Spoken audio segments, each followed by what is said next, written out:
Had a bit of space for himself. Brandt, and what a chance! It's finished by Moukoko! Of Dortmund masterwork. It is a piece of Meisterwerk. Adeyemi into the area, rounds the goalkeeper, empty net! A one-man counter-attack. Coming straight back with Marlon! What a cracking goal from Daniel Marlon! Now at the other end, Reina, and oh! Goodness gracious me! And the header by Allen! Joyous! The long wait, the painful wait is over. Hey, welcome back to the BVB podcast. My name's Jake, joined as always by Carver. How's it going, man? How you doing? Doing all right, despite a very long and taxing day. This is one of my favorite parts of the day, parts of the week, to talk about the club I love. How are you doing, Jake? I'm doing good. And hopefully, this isn't even just a vent session, because we got a couple good results. So hopefully venting is okay too, but that's not going to help you decompress from your day. Talking some Dortmund. Of course, we're going to talk about or recap the Eintracht Frankfurt match. We got a women's update. So get into that a little bit later. But first, we kind of preview Champions League, the Champions League draw. It officially happened. I say it often. It's not even a joke anymore. It's just a fact. I don't always know when stuff's happening. I don't pay attention to a lot of details. I'm disorganized and I can't keep up with anything. So I know we talked about the Champions League draw last week, and I didn't even know what time it was happening. I was just assuming afternoon. I don't know why I thought that. And then I just wake up. It happened like fairly early last Friday, and I just wake up and it's already out. And I was like, oh, cool. Right. But I was planning. Obviously not planning that well because I didn't figure out what time it was, but I was like, I'll sit down and watch it, just assuming it was going to be in the afternoon. Then I just wake up to the news. But yeah, it's official. Dortmund drawn Atletico Madrid. I don't know why. Again, not prepared. Yeah, Americans, I feel like, are usually kind of screwed with these draws, just given the time difference. So I woke up to a guy that I know messaging me at like, I don't even think it was 7 a.m. yet. It's Central Time in America. And I was like, oh, Jesus, this is so early. This is crazy. I'm like barely waking up and rolling around in bed and looking at the reaction. But yeah, despite not getting either of the teams that I mentioned last week, this draw is still very fortunate compared to the other possibilities at this stage. I saw this post on the Borussia Dortmund subreddit the other day. For anyone else that's on there, I thought it was pretty funny. It was saying that both Dortmund and Atletico fans thinking they both got the worst team in the pool, and it's like the Spider-Man pointing meme of just everyone pointing at each other. I think it can go either way, right? Like the draw could have been much worse, of course, but Terzic has an opportunity to really go far in this competition, or at least further, and do, I don't want to say the unthinkable, but it's almost the unthinkable of just getting to the semis at this point. Atletico, I personally have not been paying attention at all to the Spanish league this season. If anyone else has not, Atletico Madrid sit 5th in La Liga. They've won just 3 of their last 8 games. And if you go back further than that, I think they've only won 4 of their last 12. And although they only lost 1 home game in La Liga this season, they are struggling on the road. And I did some browsing in their subreddit, and they've also mentioned how their away form is pretty shocking, and they're very nervous to go to the Westfalen and get a result. They have 4 wins and 7 losses on the road in the league for Atletico this season. So I think there's definitely some hope of us getting at least a result on one of these 2 fixtures. And yeah, we're just going to hope for the best. We saw a little bit of a preview for how Frankfurt defended, and I don't want to get too ahead of myself, but you could see that there's going to be some similarities of, Frankfurt falling back into like a back 5 at times and us trying to break that down and then them catching us in the counter. It's kind of the similar play style that Simeone has had at Atletico for a very long time, from what I've read. And just the past few days, that hasn't been like the sole philosophy that Simeone has had this season. But still, you can expect a lot of those similar principles in the game from Atletico to sit deep, catch us on the counter, and hopefully not win, but we'll see.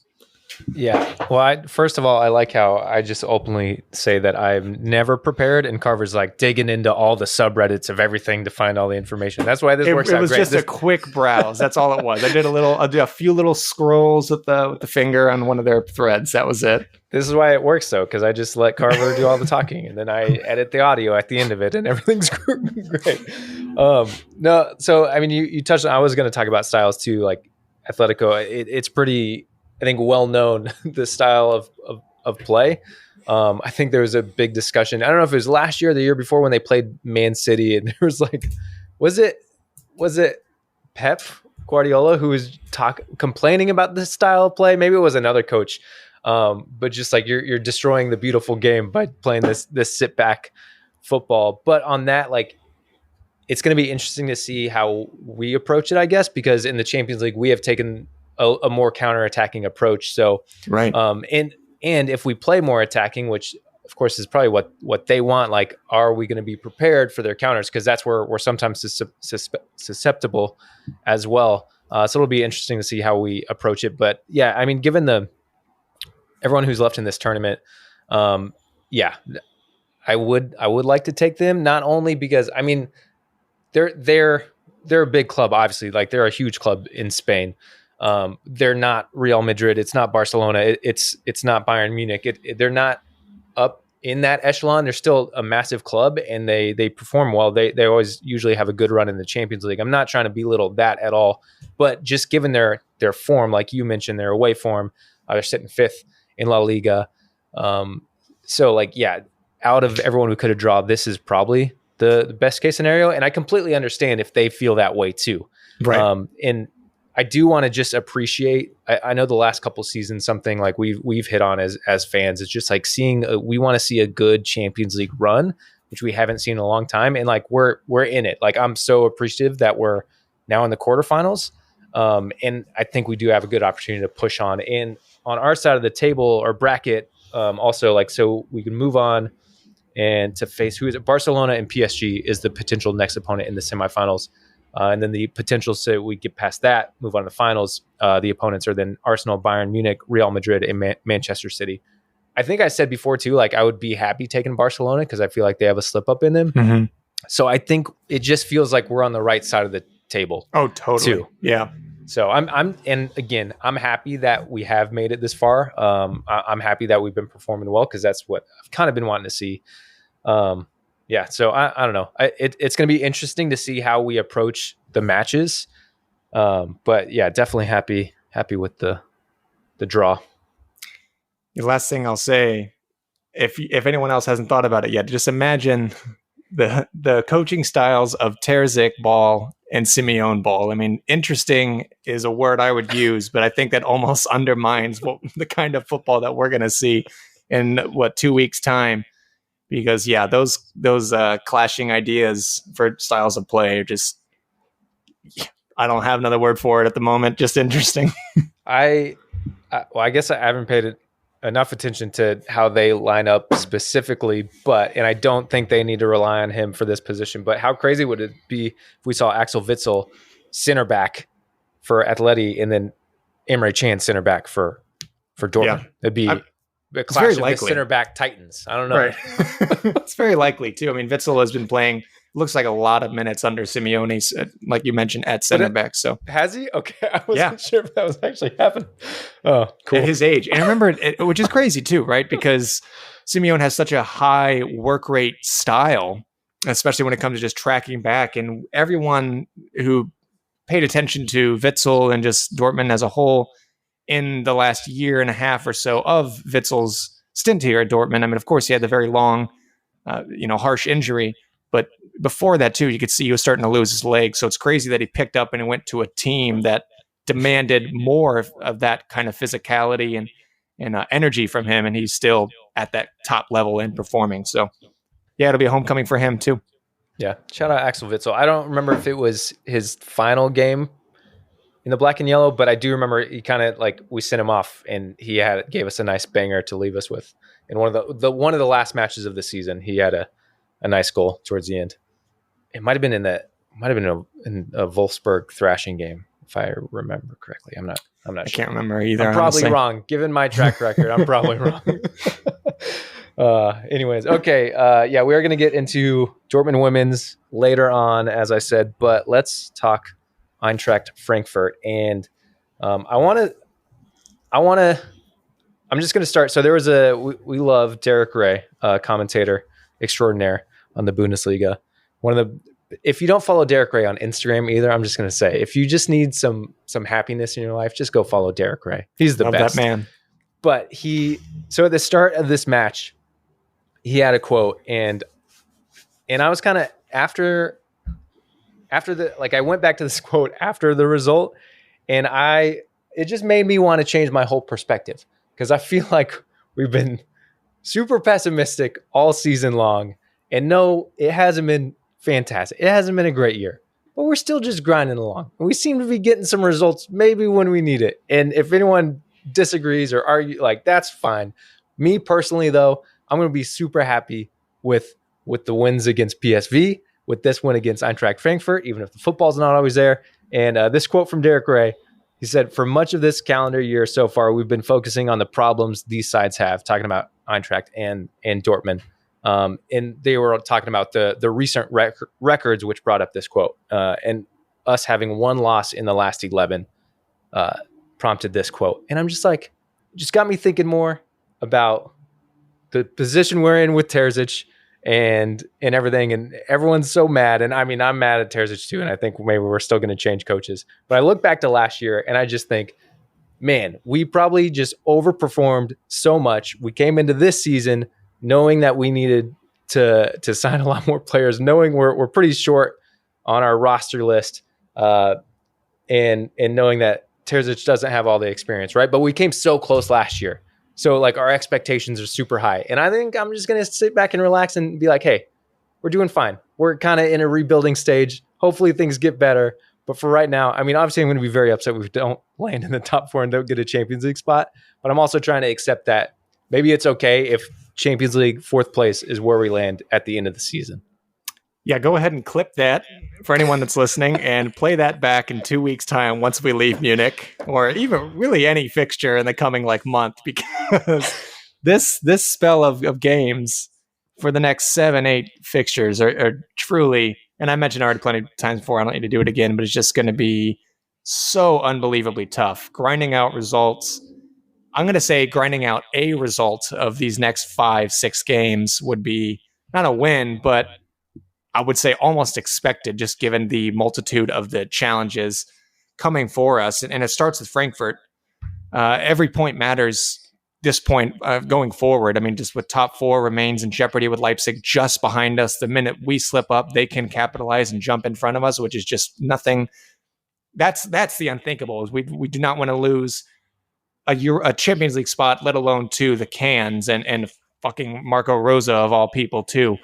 So we really have to just keep our heads down and grind out the results, like you mentioned too. And we have a 4-3-3 against Frankfurt to start out with the lineup. I can't remember the last time we ran a 4-3-3, let alone having Brandt and Royce on either side of Chan. So you look at that midfield just right off the bat and you notice from the perspective of Dortmund that they are trying to play on the front foot. They're trying to play a lot of attacking football. I mean, Royce has earned some minutes, let alone he's just been not used in the past few weeks. So he is fully fit, ready to go and ready to contribute. So I understand slotting him in here. And then you could also see from the Frankfurt perspective that they, like I mentioned before, they fall back into a 5-man low block at times, try to hit us on the break, which again is a bit of a preview of the play style that we will face in Madrid in a couple weeks. And that's exactly what happened in the first quarter hour as Goetze once again scores against his boyhood club. And take nothing away from Marmouche in the pressing that he had pretty much all game, but definitely in that moment as well. But just unfortunate that we have to yet again find ourselves down a goal early on and have to claw ourselves back into the game. Like you mentioned last week, that are we almost better when we go down early, which I hope the answer should be no, but you'd see that this is just ringing its head time and time again. I mean, this is the 4th time this season alone that we have fallen behind first early in the game. Only Augsburg have done that more, and I think they've done that 6 times this season. So, and this is nothing new for us. And going through the rest of the lineup, Gregor Kobel out again, so Alexander Meyer slots in. Mattson at left back, Schlotterbeck center back, Mats Hummels comes back in. Wolf, we haven't seen him in a while, comes back in at right back because Rierson is out.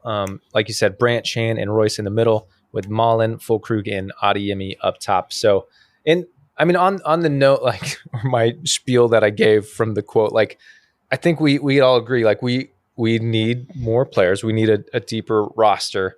We could use a lot of work, but we've still we've been playing so many matches. We're still in the Champions League, still getting results overall. And I'm not going to go off again, but I'm just saying, like, the fact, like, we made 5 changes, and I understand you need to rotate a lot, obviously coming out of Champions League, but we've still been able to like manage a somewhat positive outlook on the season. Champions League, still in top 4 contention with like what looks like so little of a squad, and we've still been able to make these changes, playing Wolf at right back, Meunier for a stint, and still getting by. No, it hasn't been great, but we're still like managing it, and which is my positive outlook too, and going down and still being able to get back into the match and pull out the result too. Yeah, this is the first start for Marius Wolf since December 13th against PSG, and that was the home game, that where we tied 1-1. So it's been 3 months since Marius Wolf has gotten a start. Even then, I mean, he's gotten 15, maybe 20 minutes here and there, and like not even that often. So he has definitely been ready to go as well. And I know if anyone hasn't seen his reports to the media in the past few months, knowing his contract's coming to an end, he's wanting to fight for that spot. And you didn't see too much from him this game, but going back to like us conceding first and early, a team like Bayern will not only score against us early on in likely a similar fashion, catching us on the counter. I mean, they can hurt us in a number of ways, right?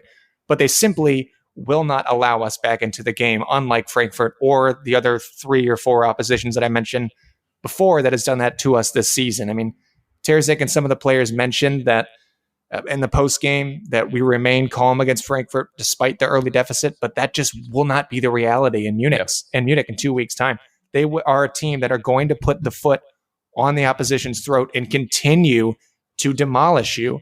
I mean, I'm not trying to bring up any Vietnam flashbacks for any of the listeners, because I know damn well that they know for sure that this has been a reoccurring issue, a massive reoccurring issue every time in Munich for the past 3, 4, 5 years almost, of us going to Munich and just getting absolutely hammered, and hammered early on too, despite like the one time we went up 2 goals early on and then they just came right back, right? I mean, they are going to roll on us if we are not completely and 100% at the top of our game from the very first whistle. Yeah, and I think it was the last Bayern match where we went down 2 in the first 10 minutes or something like that. So yeah, and it did not get better. So it's always something, like the last time we were there with Kobel and his big mistake. It's just Zagadou has had a number of mistakes in him in Munich as well. It's just always something, and there's a mental block there. And I'm assuming plenty of other listeners and fans of this club know that there needs to be some sort of psychiatric evaluation when it comes to this club playing against Munich and in Munich. Both of those instances, just playing Munich in general, there is some sort of mental block that is keeping us from performing at the level that we know we should be performing at. Yeah, I do want to shout out, so back to the Frankfurt match a little bit. I want to shout out Alexander Meyer, freaking phenomenal. Of course. We gave him a lot of love recently and very much deserves more this one. On their goal, he did make a huge save at first on their breakaway, which kind of defensive lapse. Schlotterbeck and Hummels were both all the way like up past the halfway line in the attacking half. And I don't know what happened here. Like, I don't know what happened. They passed the ball up to Marmouche, and he just, I don't know what. I don't want to put all the blame on. I'm going to put all the blame on Schlotterbeck. I don't know what he was doing. Like, just in a weird position, just completely loses him, and it's just a quick breakaway, one-on-one with Meyer, who again makes a phenomenal save. But then at that point where the ball just deflects out, there's not much you can do. And it was a great strike also by Götze. kind of tricked everybody. Looked like went to the right, but it looked like it was going to the left a little bit, which is Right. what caught Meyer off from making maybe another good save. But yeah, and after that, I mean, I would, from a neutral perspective, like this was a great game to watch. It was very back and forth. I loved like it looked like not everything was great, but I appreciated that we were trying. It looked like we were trying to play a little bit, making a lot of quick passes. I think Royce helped a lot with that in the middle. Royce and Brandt specifically. So I liked, even though we were down, I liked a lot of what I was seeing, and it just gave me a positive outlook for the rest of the game. Like I felt like we were going to be able to get back into it, even though they were still getting chances on the counter. They still had a couple more chances. Meyer had some incredible saves to keep us in it. But I liked the football that I was seeing from Dortmund, even if it wasn't great the whole time. Yeah. No, I mentioned last week that this is a game that always produces a lot of goals. It's a lot of back and forth, counterattacks, long balls. There was a lot of long balls in this game. Meyer had 5 saves. I don't know how this stat's accurate because I'm not remembering off the top of my head each of these instances, but he also had 5 defensive actions outside of his penalty area too. So he's got a good amount of sweeper keeper in him too. I mean, the man just continues to be called upon answer whenever he is called upon. I mean, Kobel, as much as we love him, as much as he is, and I still absolutely stand by him being the best keeper in world football at the moment, he just has such an unfortunate history, an extensive history, at least since his spell at Dortmund, of just having these like weird knocks, whether they're before games or even during, and just him being out for any extended period of time. So having a reliable number 2, arguably, I think easily the most reliable number 2 in the Bundesliga, let alone one of, if not the most reliable number 2 in Europe. I mean, I off the top of my head, I guess you can argue Ortega from Man City, but I mean, he's like top 3, right? So, I mean, huge credit to him for keeping us in this game despite the goal early on and us, clawing back in it here. 2 other individuals I want to mention, but not for the most positive reasons, is Füllkrug and Brandt. I thought both of them were kind of underwhelming. More Füllkrug than Brandt, but Füllkrug, a lot of poor touches in his hold-up play in the first half, and then in the second half, I just thought he was virtually invisible. You could see if you paid attention to how he played in this game, and or even just also last spring, that we're really missing that hold-up play from Haller. Having his back to goal, being able to bring the ball down from one of our 700 long balls each game from whoever, and he's able to link up play with Adeyemi, Malen, JBG, insert whoever other winger. And Füllkrug doesn't have that in his game, unfortunately. So that was a pretty underwhelming game. I would argue almost like a poor game from Füllkrug with just touches. Thankfully, we saw today that Dortmund announced Haller is back, at least in training and full team training. So we're hoping he's going to be back up to fitness soon, because he's going to be a huge addition to this team when it comes to us having not only a pretty congested fixture calendar in the next few months, but it's against, I mean, if not European giants, teams that are in our same caliber in the Bundesliga table. So he's going, every person is going to need to pull their weight in this team. And Haller is going to be a huge addition in that aspect. Yeah. And then on our goal too, Malen just continues his form. I think it's 6 goals and 6 assists now, but he sets up the goal. I think it was a switch pass out to him out wide, who's able to beat his man and then cross just right above the 6 to find Adeyemi at the back of the net, who's just kind of a simple tap in. I was going to ask you about Adeyemi's celebration or lack thereof. I don't know if what it was specifically, because obviously he's usually has a flair in his celebrations, but there's also been talk about, hey, you need to buckle down, you're not taking things too seriously. So I don't know if that was part of it. And he's just coming back too. This is only his second game, but I believe 2 in the last 2. He scored in the last Bundesliga match too. So if he can keep pushing and scoring, then that's great. But yeah, I was interested in the lack of celebration there. I don't know if you had any thoughts on it. I mean, I have thoughts. It's all speculation, of course. I think also you could argue that just since it was such a simple tap in, he just kind of was just whatever, this is another Tuesday. I mean, I guess he also is not producing many goals, so maybe it's not another Tuesday for him. But I mean, second half, Rückrunde Adeyemi, man, second half of the season, he produces numbers. It's not as much as last season, but it seems like he can finally catch form once the weather turns. So I'm hoping he can continue bring in that form, because just like I mentioned a minute ago, everyone's going to need to pull their weight, and he is absolutely another valuable asset in this attack. And especially when you have so much talent behind him ready to go, one could argue that you're kind of hindering the development of a player like Jamie Bino-Gittins whenever you're trying to decide, is it going to be Adeyemi or Sancho that starts this game? Every person needs to be performing at the top of their game. And if not, there's another player ready, hungry, and ready for a spot that also has just as much talent.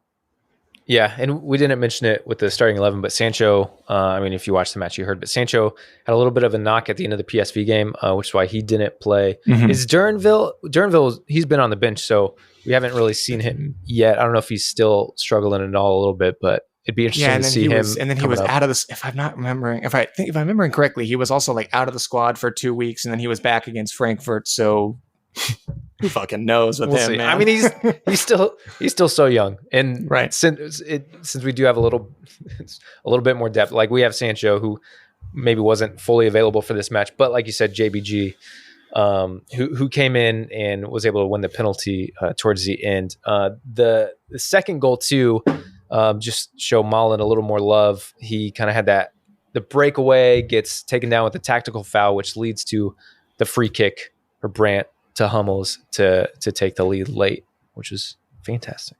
Yeah. No, Brandt's a great set piece taker, and Hummels taking the game by the scruff of its neck and getting a very vital goal there to not secure a win, of course, but get us in that position. So I can't remember the stat off the top of my head, but there was another stat like we have. I don't even know if I should mention it because I'm probably going to butcher it, but we're one of the teams in Europe that have like one of the most or some of the most like late game goals, like in the last like 10 minutes or something like that. We're in the top 3 in Europe. So this is something, even not knowing that stat, you can notice a pattern in this season that we are scoring a lot of late term goals. Also in the history books for giving up the latest lead 2 goal or giving up the latest 2 goals in history. I don't know if that still stands. But I probably, and Carver can tell us all about that one. I don't need to. I'm good. All right. What did the whole Emre Can red card situation? Like, we can all laugh and joke about it. And I love the video that Dortmund put out of him getting called for the red, and just like the look on his face when the ref pulled out the red card was just like utter disbelief. And there's not much to talk about because like fully deserved to not. Definitely didn't deserve to be a red card. They took it back, rescinded it, gave him a yellow instead, which I guess maybe it almost seemed like it shouldn't have even been a yellow because you call it from being a red because he does get the ball initially in the tackle. I guess it's just the hard follow through that is deserving of a yellow. I don't really know what to make of that, but red rescinded, and then Chan goes on to score the penalty to bury it at the end, which is nice. What's funny, only thing I have that's not has already been said is just like he's like always in such disbelief whenever he gets anything called against him, and it's like you've built a reputation your entire career of having completely idiotic fouls, so don't be too surprised if you're going in for a challenge like that, being like, what? But yes, yeah, of course, I don't think that was anywhere near a red. But yeah, I mean, I just think it's just funny that like Dortmund, yeah, like you said, like made all these posts, but it's like that's his reaction every time he has a card that is completely valid. So but he's just always in denial. I mean, his face, that's how I felt. And I think how a lot of people, like, it looked like it was a mistake that he pulled out the red card. It's like, I don't think you actually pulled out the card you meant to pull out. Right. But yeah, and I don't know, anything else from this match specifically, anything else you want to hit on, any players or anything? I don't think so. No. Again, I'm just happy about it. Little mistakes here and there, whatever. We got the win. We got 3 goals. We got 3 points.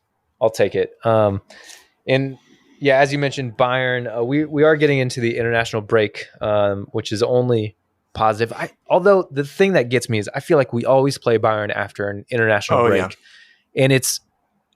I feel like we maybe need a little more positive form, a little more motivation or encouragement, or a nice little run of form to get us set up for this game. Like, is that the problem? Is that why we're always so poor against them? Because I feel like it's always coming out of an international break and we're not ready. The only positive thing I can take is because we have guys out like Ryerson, I think had a bug, because Kobel is out again. Like and Sancho wasn't ready for this last match.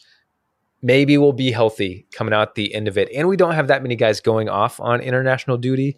Literally just Fulkrug. I think Özcan also. And Özcan's, okay, never mind. Sorry. I was going to say he's Turkish, but it's irrelevant. So not German. Yeah, Fulkrug's only German. Özcan, I think there was one other, and forgive me for not knowing who it was, but I don't know.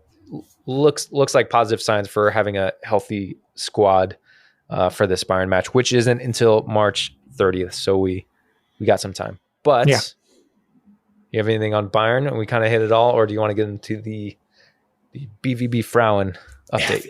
Yeah, the only thing I was going to say is just that's literally the first thing I noticed whenever the calendar dropped last year. I'll just say the schedule dropped last year in the summer for this season. Is like, God damn it, this is like at least the third, maybe even fourth season in a row where not only do we play Bayern away second in the spring, usually when we're in kind of, I don't know, whatever form, and it's right after an international break, and we just usually go there to crash and burn year after year after year.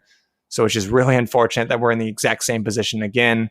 But again, I mean, hopefully we can really utilize this time with everyone else that is still in camp to prepare and have not only a plan A, but a contingency plan in place that we can not collapse in the first quarter hour of this game. Because like I said, man, Bayern's going to continue to steamroll us if we're not mentally and physically prepared in almost every measurable aspect.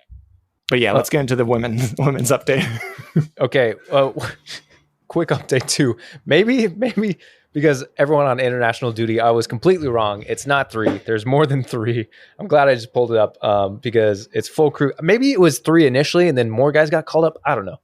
Fulkrug, Kobel, Donny Malen, Özcan is in there, Benzabaini, and Ryerson and Sabitzer. So there's a little more than 3. Yeah. Well, Sabitzer's not going to be available anyway for the Bayern game. Still out. So, I mean, Rierson's the interesting one because, I mean, hopefully he's getting better.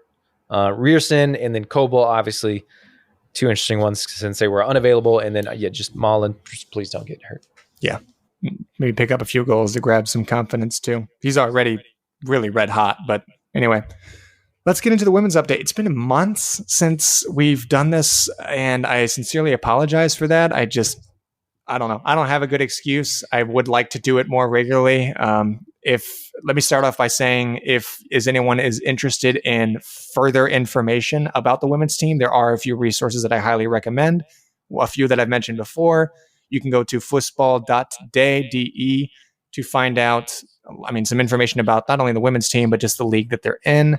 Of course, Dortmund now has a separate page dedicated to the women's team. And then, of course, Adam Dorofsky, our friend, has a site dedicated to statistics and information about not only the team, but the individuals aligned with the team as well. So please feel free to go and check out a lot of information about them, because they are a team that has been extremely successful in their short career so far as a club.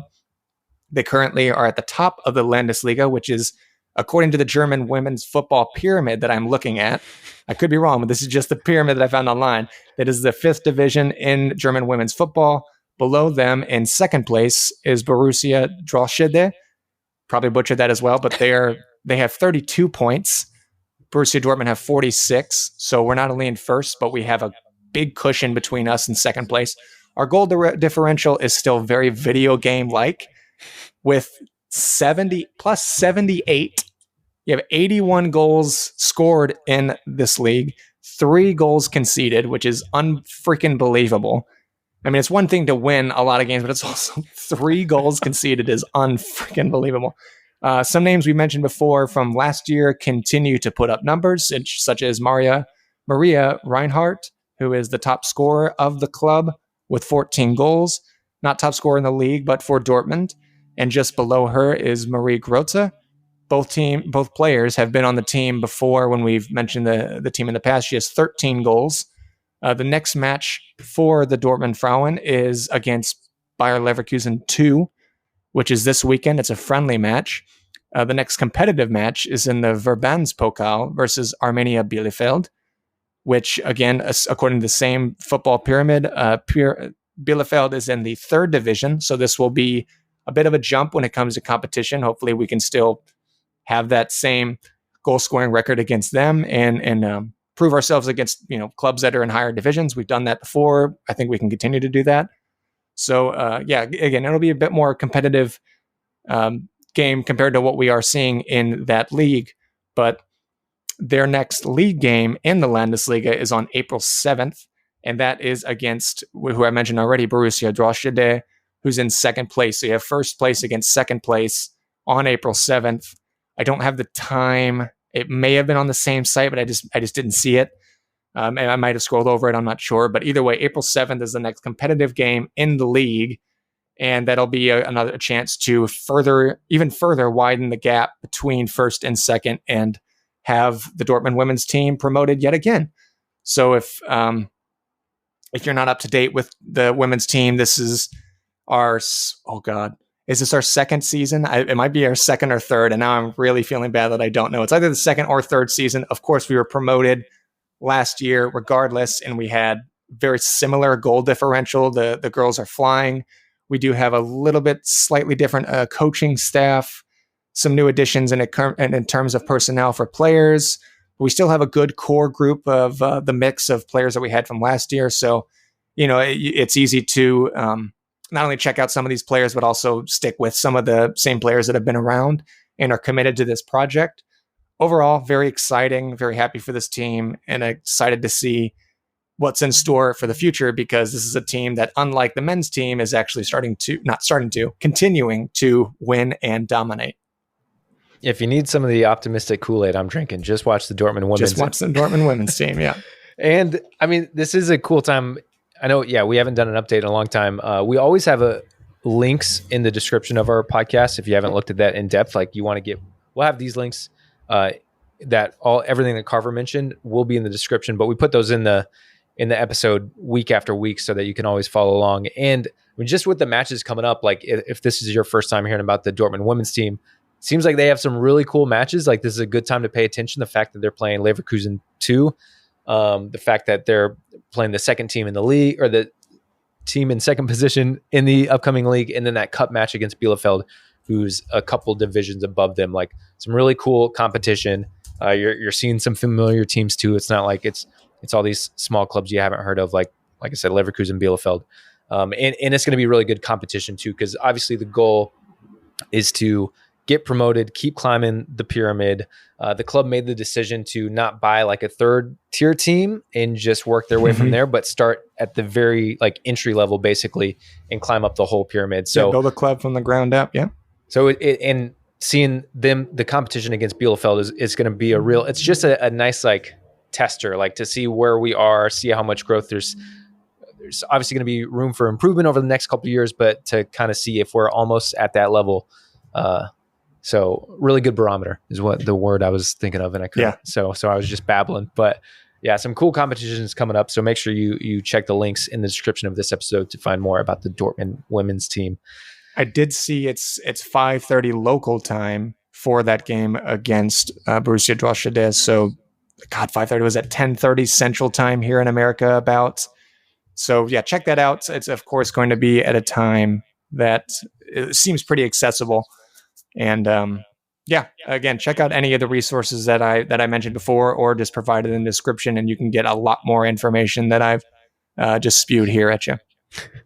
Awesome. Well, I think that kind of wraps it for this episode. Champions League, Frankfurt, we got Bayern on the way, international break, and the women. So find everything you need in the description of this episode, and we will be back, I guess, after Bayern.